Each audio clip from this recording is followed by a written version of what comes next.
Hello আমার প্রিয় বন্ধুরা, সবাই কেমন আছেন? আশা করি সবাই ভালো আছেন। আমার দুপুরের রান্নাবাড়ার একটা ব্লগ ভিডিও দেখার জন্য সবাইকে আমন্ত্রণ। আজকে টক ডাল দিয়ে শুরু করলাম। ডালটা ফোড়ন দিয়ে দিয়েছি, এর পাশাপাশি হচ্ছে মাছ মেখে নিচ্ছি। এখানে হচ্ছে বড় মাছের মাথা এবং কাটা দিয়ে হচ্ছে মুড়িঘণ্ট তরকারি রান্না করব। তো একটু বেশি করেই রান্না করব। দেখা গেছে যে ওর বাবা অফিসে একজনকে বলেছে যে মুড়িঘণ্ট কীভাবে রান্না করে সেটা নিয়ে যাবে, কারণ তারা ডাল দিয়ে মুড়িঘণ্ট খায়। তো আমিও আজকে করলাম কি যেন আমার খালাও বললো যে ডাল দিয়ে মুড়িঘণ্ট খায়। আমি বললাম না, আমরা পোলাও চাল দিয়ে মুড়িঘণ্ট খাই। তো এই তো মাছ ভাজতে গিয়ে কাটা ফুটে মানে তেল ছিটকে এসে হাতটা আমার ঝলসে গেল। তো যাই হোক, তারপর হচ্ছে এই যে রান্না করে নেব। আর মুড়িঘণ্ট সাধারণত আমরা হচ্ছে একটু তৈলাক্ত মাছ দিয়েই করতে পছন্দ করি। এখানে লবণ আর চিনি ব্যালেন্স করে আলুটা ভেজে নেব।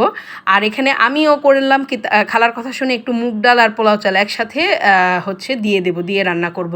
তো আজকে একটা কথা বলবো, সেটা হচ্ছে আমি কোনো এক সময় ঘুমের জন্য প্রচুর বকা খেতাম।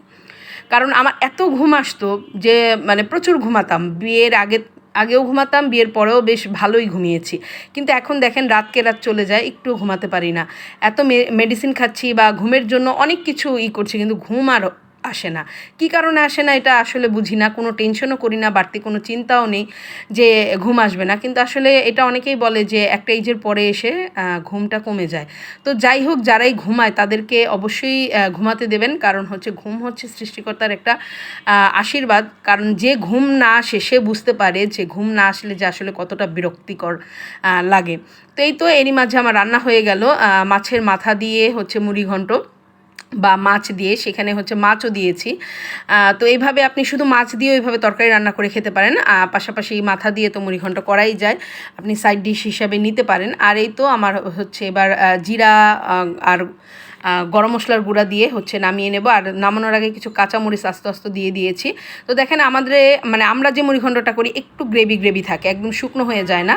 তো এই গ্রেভি সহ নামালেই তারপরে হচ্ছে গ্রেভিটা টেনে একদম মাখো মাখো হয়ে যায়। তো এই তো দুপুরে রান্নাবাড়া আমার কমপ্লিট হয়ে গেল।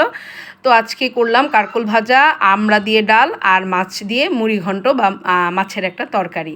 তো এই তো আজকে পর্যন্ত। এই টাটা, সবাই ভালো থাকবেন, সুস্থ থাকবেন।